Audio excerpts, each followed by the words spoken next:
ದೇಶದ ಬಹ್ರಿನ್ನಲ್ಲಿ ಭಾರತದ ರಾಯಭಾರಿಯವರನ್ನು ಭೇಟಿಯಾದ ಸ್ವಾಮೀಜಿಗಳು ಬ್ರಹ್ಮಶ್ರೀ ನಾರಾಯಣ ಗುರುಗಳ ಒಂದೇ ಜಾತಿ ಒಂದೇ ಮತ ಹಾಗೂ ಒಂದೇ ದೇವರು ಎಂಬ ಬ್ರಹ್ಮಶ್ರೀ ನಾರಾಯಣ ಗುರುಗಳ ಗ್ರಂಥವನ್ನ ಶ್ರೀಗಳು ಭಾರತೀಯ ರಾಯಭಾರಿಗಳಿಗೆ ಹಸ್ತಾಂತರಿಸಿದರು.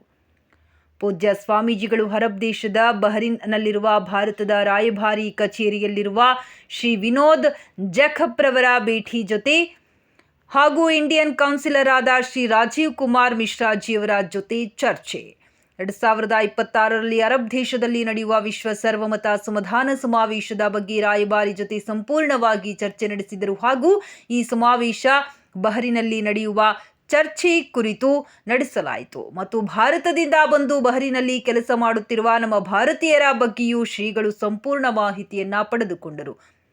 ಬಹ್ರಿನ್ನಲ್ಲಿ ಪ್ರಸ್ತುತ ನಡೆಯುವ ಉದ್ಯಮದ ಮಾಹಿತಿಯನ್ನ ಪಡೆದುಕೊಂಡರು ಹಾಗೂ ಭಾರತೀಯ ರಾಯಭಾರಿಗಳನ್ನು ಹಾಗೂ ಕೌನ್ಸಿಲರ್ಗಳನ್ನು ಶ್ರೀಗಳ ಶಕ್ತಿ ಪೀಠಗಳಿಗೆ ಭೇಟಿ ನೀಡಲು ಆಮಂತ್ರಿಸಿದರು. ಈ ಸಮಯದಲ್ಲಿ ಬಹ್ರಿನ್ ಬಿಲ್ಲವ ಸಮಾಜದ ಮುಖಂಡರಾದ ಶ್ರೀ ರಾಜಕುಮಾರ ಉಡುಪಿ ಹಾಗೂ ಶ್ರೀಗಳ ಟ್ರಸ್ಟ್ ಬಹ್ರಿನ್ ಯುವ ಉದ್ಯಮಿಯಾದ ಶ್ರೀ ಶಿವಪ್ರಸಾದ್ ಅವರು ಕೂಡ ಚರ್ಚೆಯಲ್ಲಿ ಭಾಗವಹಿಸಿದ್ದರು.